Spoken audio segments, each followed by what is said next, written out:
I'll call him after my Zoom.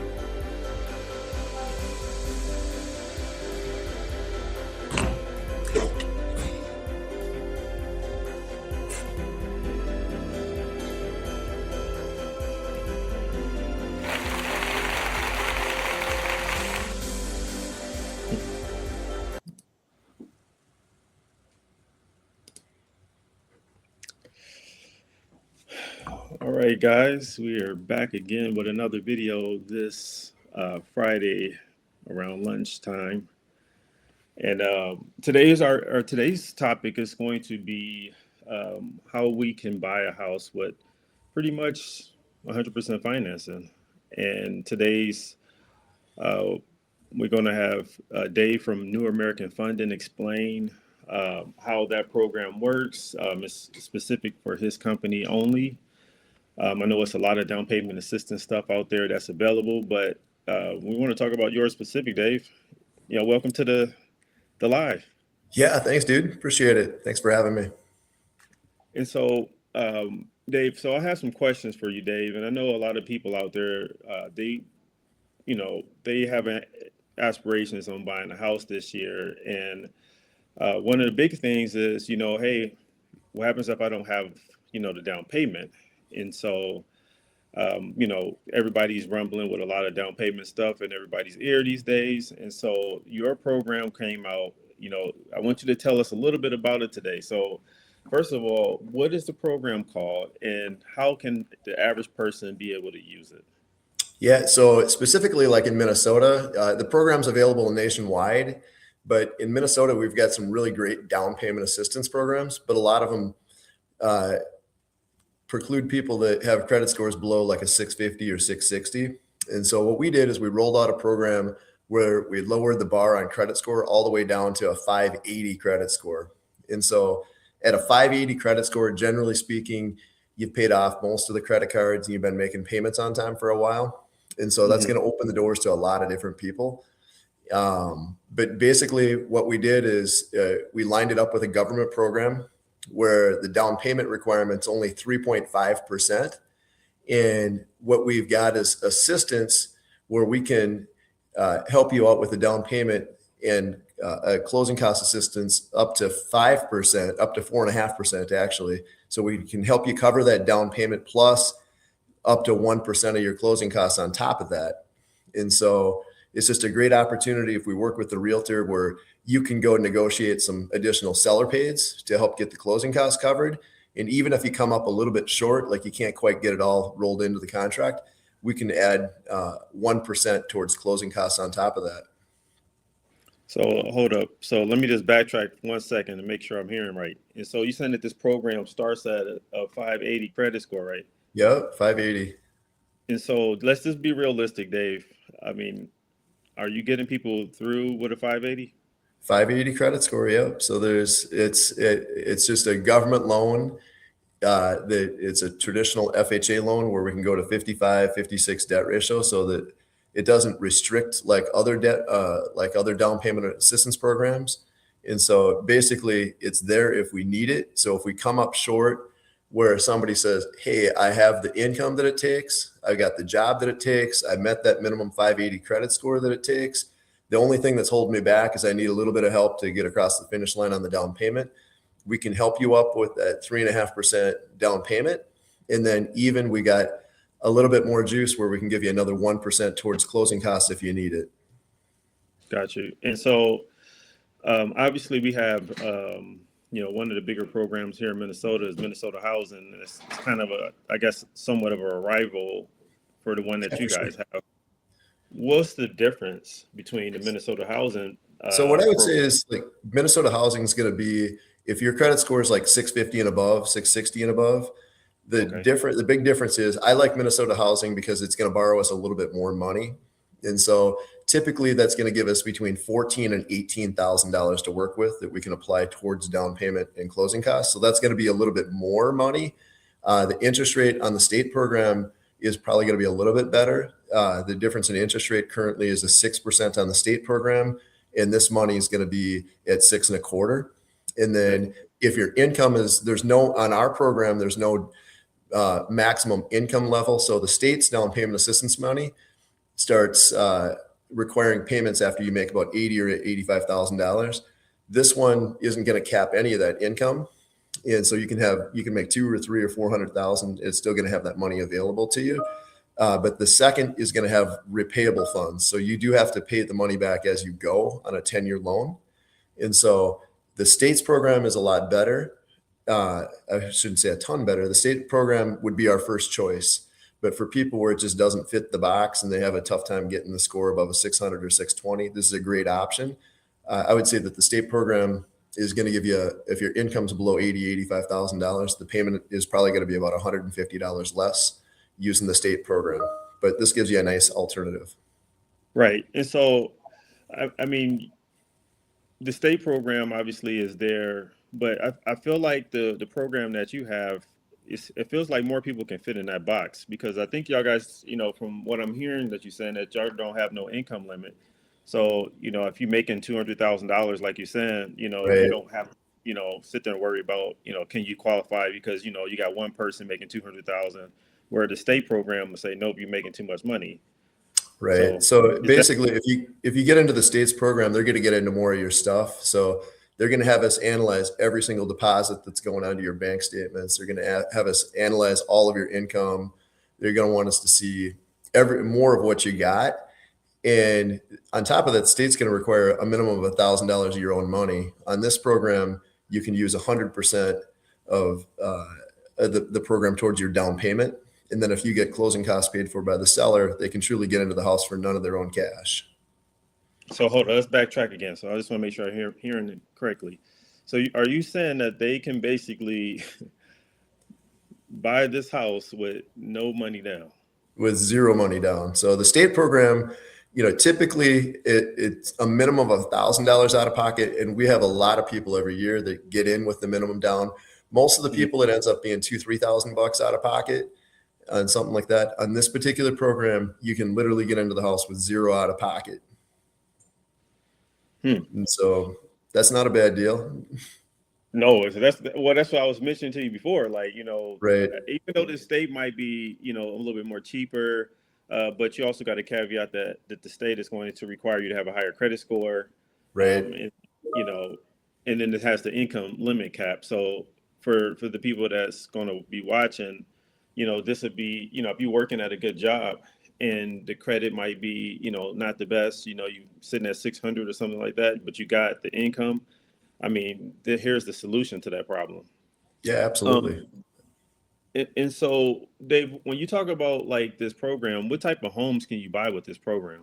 There really aren't any restrictions on the home type. And so if you're looking for a single family house, you're looking for a condo, you're looking for a townhouse, it's going to cover most types of properties.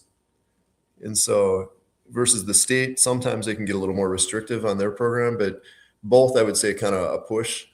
Manufactured homes are okay and stuff like that. But in the Twin Cities metro area, there aren't going to be very many restrictions at all. And so, when you say that, um, let's say if for those out there that have maybe bought a house a couple years ago or 5 years ago, or whatever the case is, and they're looking to try to rebuy a house again. I know the state, maybe have some requirements when it comes down to when the last time you used it. So, is any requirements with this one? So the state actually is pretty good with that. A true first time home buyer with the state program is going to be within 3 years. Right. Uh, so you can purchase a home as a true first time home buyer if you haven't owned a house in the last 3 years. If you have owned a house or have been on title of a property, they would require you to use what's called a step up program. And so they're willing to help you out, but the down payment assistance money is also going to be repayable with a monthly payment. And then the interest rates, they're going to start bumping those interest rates up an eighth or a quarter of a percent. And so this would be more similar to the state step up program for a second time home buyer. Right. So it is, I guess, so what you're saying is that it is, they do consider, the last time you bought a house into effect. So, Yeah, the Dave, state for sure. no, I'm talking about for your program, Dave, are you saying that you can buy, let's say it's going to take you another 3 years to purchase a house. Is it the same requirements as the state where you can buy a house after 3 years and use it again? No, as long as you don't own a house, so it's just if you need the money and you're trying to purchase a home, this money is going to be Okay. available for you. Got you. Okay. That's what I was trying to get to you. So like if you sold a house and you've been renting for the last year, this would be a really good program for you to consider. Nice. So, what are some of the misconceptions that buyers have with this program? Like sometimes we can get in our head with this stuff, and or compare it to like other down payment assistance. I mean, what would you say that you know speaking to those folks? Yeah, I think a lot of people just don't know about the program, and so that's where we're trying to just get the word out on the program. That so it's you do have to pay the money back, and it's not free money, and so I think it fits the box where people come in and say, "Hey, I'm saving up the money," and they just can't get over the hump, or they need to purchase now, like their lease is up now, and they need to purchase now. If instead of them turning around and purchasing in a year, we can turn around and make that transaction happen today. And so, I don't know if people that have any opinions about the program. I just don't think people know that there's programs available with lower credit scores all the way down to a 580 where you can get into the house and money that isn't going to stand in the way of you purchasing. Right. Okay. So, Dave, I have a question for you. So, you got a lot of people uh, that's always talking about like some of the like state grants or city grants or stuff like that. Yeah. And so one of the questions I have for you is, those programs that would allow you to be able to take advantage of those grants, but they do require you to jump up through a lot of hoops to get there. Right. How easy is this program for people to start and finish? The program is no different than a traditional loan, but basically we Hmm. just add on a second. There's no extra qualification, no extra paperwork. You're not dealing with another lender. You're dealing directly with us. And then on top of that, if let's say that there's some additional city money, let's say Brooklyn Park, Brooklyn Center, Blaine, that's available on top of that, we can turn around and layer that with this program as well. Okay. Um, and so let me see. I had some more questions here. And so, if somebody's listening to this, they probably want to know what's the start to finish on this thing? Like, what does it take to get started and going through the process? And, how long do you think it's going to take to finish? Yeah, so it's going to be no different than any other loan with us. And so we have loans on this program where we can close in 2 or 3 weeks if we have to. Typical closing time on any transaction is usually 30 or 35 days. And so Hmm. it's not going to hold up the show. As long as you meet the requirements for a traditional loan, it's designed for people to just come up a little bit short on the down payment. We say, hey, you can turn around and wait till you save up the rest of the money or figure out the rest of the down payment, or we can proceed today and you have up to 3.5, 4.5% available to you. And we just put it on a second mortgage until you have the ability to pay it off on a 10-year loan. So what I'm hearing is that you're saying that basically the process still stays the same. If they're coming in there, they're going to still need the same documentation. Because I know like sometimes with Minnesota housing, it can get a little redundant because they may ask for the same information twice for Right. a bar.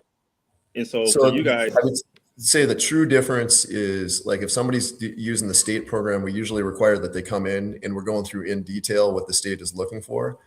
And mhm. so one of the biggest things that messes people up on that program and the down payment assistance is the bank statements. The state literally is going to analyze every single deposit that you have all the way down to a dollar. And so any deposit that goes into your account, I have to ask you about it. Any transfer that goes into your account, I have to ask you about it. I have to get into your business. It's not that I want to, but what the state assumes is you've got additional side hustles or income that we have to worry about. And they're searching for that. And usually that's what opens up a can of worms in the underwriting process. So where a typical person would come in looking for Minnesota housing, what we'd say is the first thing we'd do is analyze the bank statement and say, hey, you've got 20 deposits coming from Zelle, Venmo, Cash App, transfers from your cousin, all that type of stuff. You have to pump the brakes and stop doing that for a month. And we need one clean bank statement before we can proceed.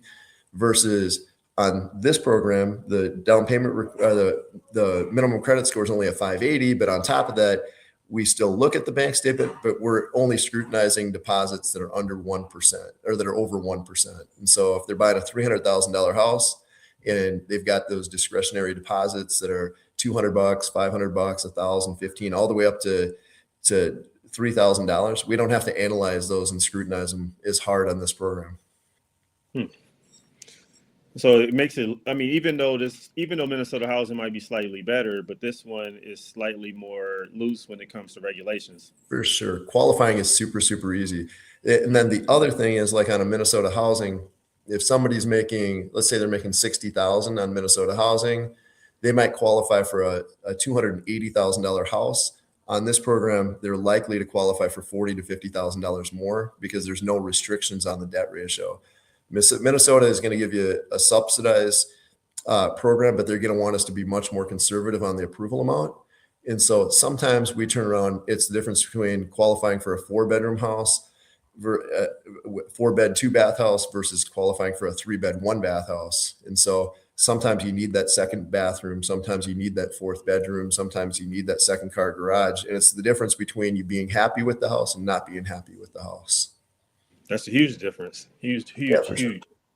Um, and so, what steps do people have to apply? Yeah, I mean, they just start out with a quick application. And then what we want to do is we always want to huddle up with the realtor to make sure that we're setting up a game plan that works for everybody. So anytime that we're using the down payment assistance program, anytime that we have somebody that's a sub, maybe 650, 660 credit score, we want to loop in the realtor because when you're using down payment assistance, the realtor's got to be involved and they got to know what's important. And most of the time that we're asking for closing costs, What can't happen is we write a pre-approval for 300,000. Monday morning, a purchase agreement comes in for 320, and we needed closing costs wrapped into the transaction. We get no closing costs. It's above the pre-approval amount, and we don't have a clean bank statement or things like that. So it's important to have the realtor involved, that they know 100% up what's going on with the transaction. They need to know if we need seller pays. They need to know the maximum payment. They need to know how fast we can close, and all those things are important. And instead of us doing the uh, doing the appointment with just the borrower and us playing a game of phone tag with the realtors, and we need you there having that conversation with them. And that's what's been really good with you, is you usually come in with the customer, and we're in the know. And so everybody knows exactly what the deal is and what's important to get the ball across the finish line. Right, right. And so, Dave, so ideally, for those that's listening, who you think would be a great fit for this program? I think the best people, and so my wheelhouse has always been the lower credit score. And so the people that are going to be the best people to qualify for this program are going to be people with lower credit scores. People even in the mid 500s is where I like to catch them, where it's, hey, maybe you just got to pay off a couple of credit cards, or we just got to clean up your credit. Our team will do some free credit repair for you. But maybe you're there, but not quite there, where I can clean you up for about a month. That's still going to be the best candidate for the loan, where I know that I'm not going to get them to a 650, 660 credit score for the down payment assistance from the state, but I'm going to get them to a 580 to 610 or 620 credit score, where it's just going to be just good enough to get them into the house, where we got nice debt ratios, we got a good job, the credit's just good enough to get there. But maybe uh, where I see this being is somebody that needs to use their cash they've been saving for the house to maybe pay off 3, 4, 5,000 bucks of credit cards to get their score from a 560 up to a 600, 610 or something like that. I see Hmm. that being a really, really good fit for the program. Yeah, no, and I think that, when you said that, it kind of, make you think, because a lot of times people think you need to have like 20% down or 10% down, 5% down. But, for those that's listening, if you have debt, maybe we can come up with a game plan as to, structuring yourself a little bit better. And instead of putting the down payment down, we can use this 100% down program. And then it kind of makes more sense for you, because now we just moving things around and make it make more sense. Yeah. Um, The big thing is, if you've got a good job, your credit shouldn't stand in the way. Now we've got down payment assistance that goes down to a 580. To get people from a 550 to a 580 isn't that hard. And so it's like, even those people that are below that 580, we know how to get them up super, super fast. And then we used to say, if you can figure out a down payment, well, now we got down payment assistance all the way to a 580. So it's really, you just got a good job. So if you've got a decent job that supports the house that you want to purchase, we're going to find a way to get you into it. and so Dave, we didn't talk about this, but this popped up in my mind. Like, let's say if somebody wants to get an investment property, let's say if they wanted to live in one of the units and rent out the others, does this program work with that? Yeah, I think that you doing a duplex or something like that's not going to be a problem on a program like this. And I think that we could actually go up to a 3 or 4 unit. On a government loan, it's tough to get to that 4 unit Hmm. house. Minnesota Housing is going to cap you at a duplex. And so if it would have to be an occupied, so they'd have to live in the house. It wouldn't truly be an investment property. But if they wanted the house hack and have somebody pay for the other half of the duplex, for sure, they could do something like that. Okay, so for all of those that's listening, you can definitely get this program and have a down payment and get yourself an investment property and kind of offset some of the income. And so, Dave, when you talk about that investment, just so we can have clarity, you can basically use like what, 70 or 75% of the rental income as income too. Right. And so basically, let's say that one half of the unit would rent for, say, $2,000. Let's say it was a duplex, a bigger duplex or something like that, a 3-bed, 2-bath, or a 3-bed, 1-bath side by side duplex, something like that, where the rents might be 1,800 bucks or 2,000 bucks. That we'd be Hmm. able to count $1,500 or 75% of the rent towards qualifying. And so what it usually does is, somebody that qualifies for a $300,000 house, it's going to bump that pre-approval up maybe as much as $60,000 to $75,000. Oh wow! So that's Yep. so for those that I think that'll be great for people that don't make easy to buy themselves. They don't really make a ton of money. They can still get themselves something because now you have a rental property that can offset some of the income. Right. So what we'll do Probably is we'll start out, we'll approve them for whatever the amount they get approved for. So if that's 200 or 250, and then we'll just add on what the projected rent would be at something in that price point, and then we just increase their pre-approval. It's typically ends up being 50 to 75,000, depending on their income. oh wow. And so let me see, Dave. Do you have any more questions that you can think of, or case scenarios for this program? Um, Yeah, so the biggest thing that people should be asking is, are there reasons that I shouldn't use the program? And there aren't. With your first home, it's just a matter of just find a way to get into it. Don't stress about the down payment. Don't stress about trying to make it perfect. Government loans have lower interest rates than conventional loans or any other type of loans. The government's super, super flexible on getting into the house. Now, we have this down payment assistance that can be layered with it. There aren't really any excuses. And so the reasons that you want to own a house, down payment assistance aside, are going to be that the house should be your best investment. Your equity position in a house doubles every 10 years. So if you buy a $250,000 house, in 10 years, you should have about $250,000 equity. If you're sitting on the sidelines just renting, you're missing out on easy appreciation. Somebody's getting the appreciation. Somebody's getting rich off it. It's either you or it's the landlord. And I would just say, hey, 2026, as rates are going down, it should be everybody's year that they're looking to own their first place if they haven't owned yet. and so, we all are, cheering for rates to drop. So I know Yeah. everybody's, watching it close to the ear. Do you project that the rates will get down to the low fives this year?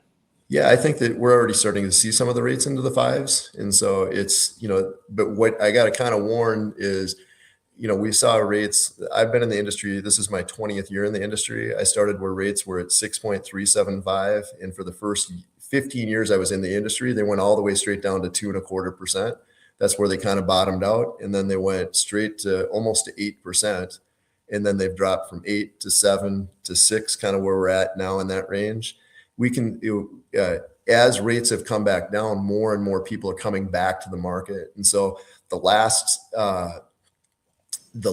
8 months in the industry had been some of the busiest that we've seen in the last 4 or 5 months, or the last 4 or 5 years.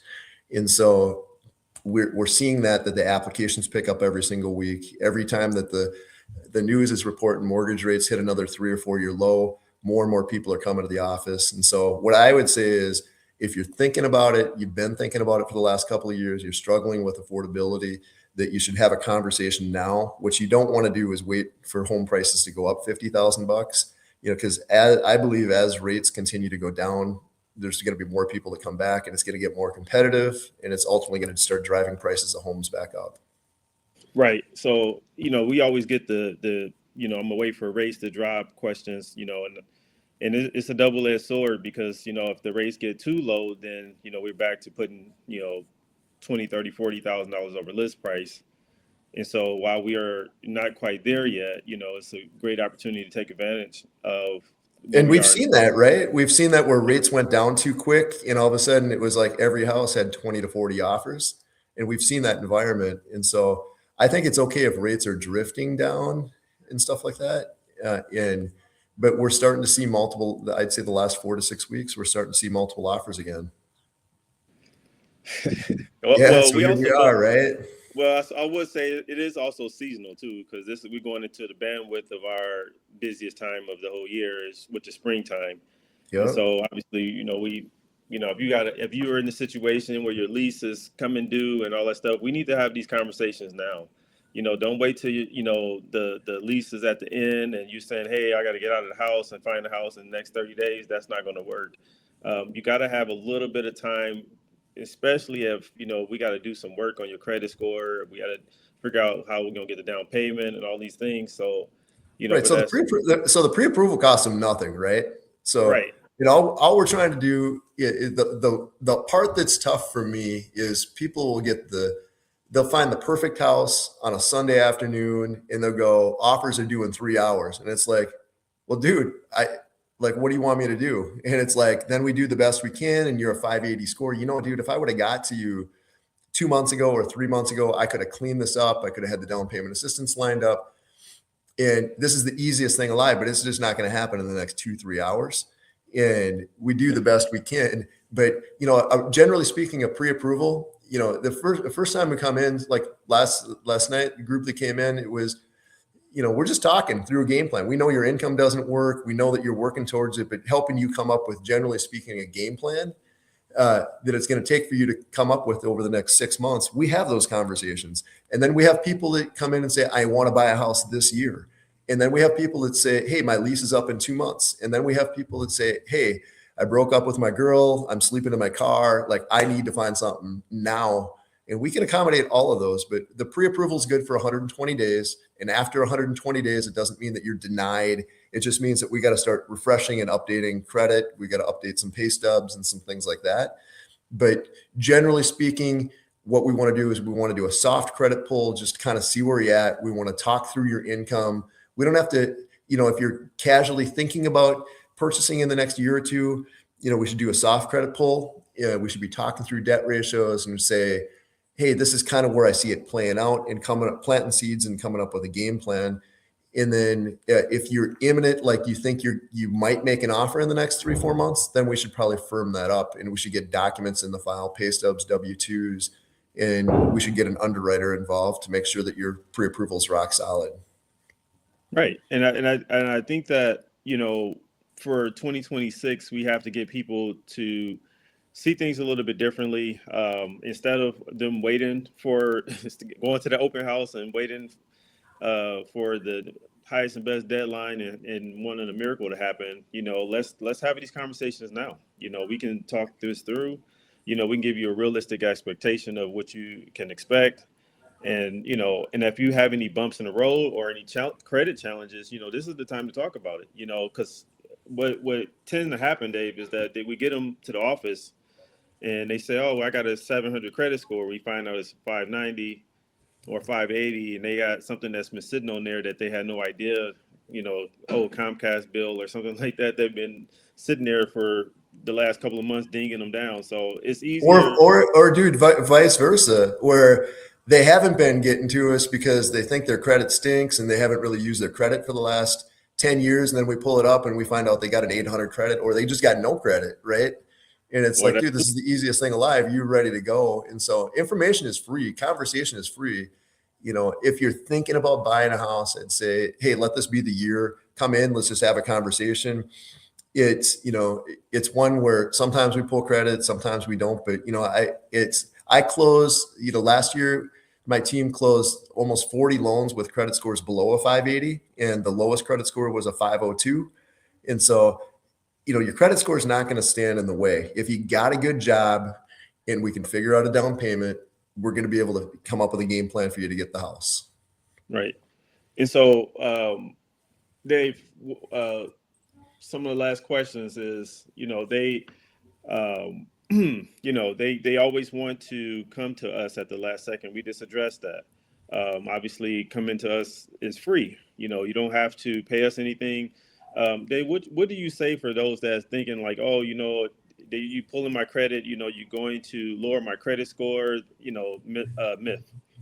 Yeah, a couple of things with that. And so there's been some recent law changes that have changed some things, but a mortgage inquiry it counts as a soft inquiry, but we also just pull, when we're starting to talk, we just pull a soft credit report.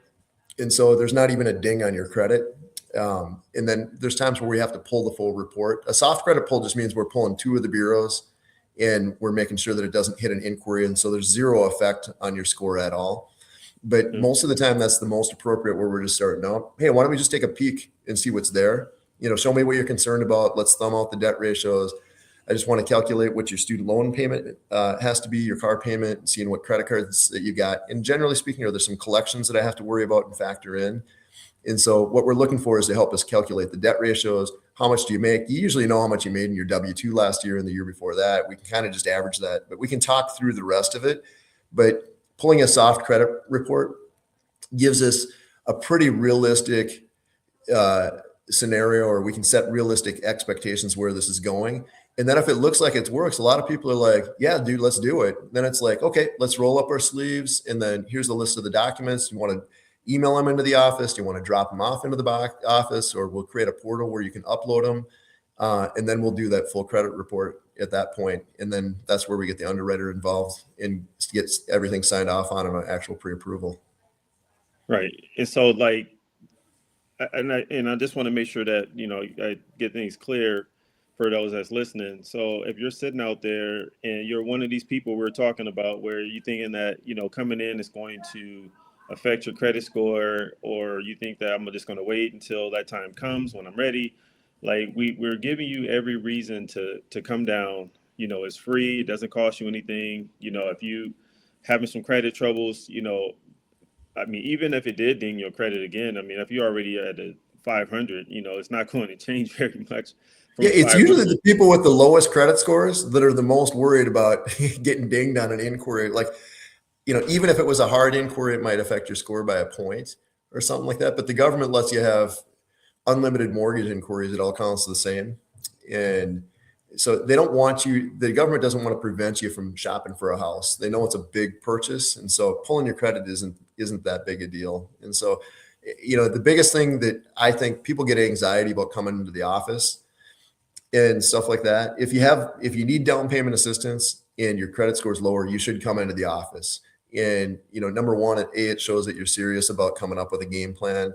But you can sit and ask an unlimited amount of questions and get a crystal clear game plan on how to get this thing done. And a lot of people feel like they're wasting their time if they feel like they're not going to qualify. That's our job, right?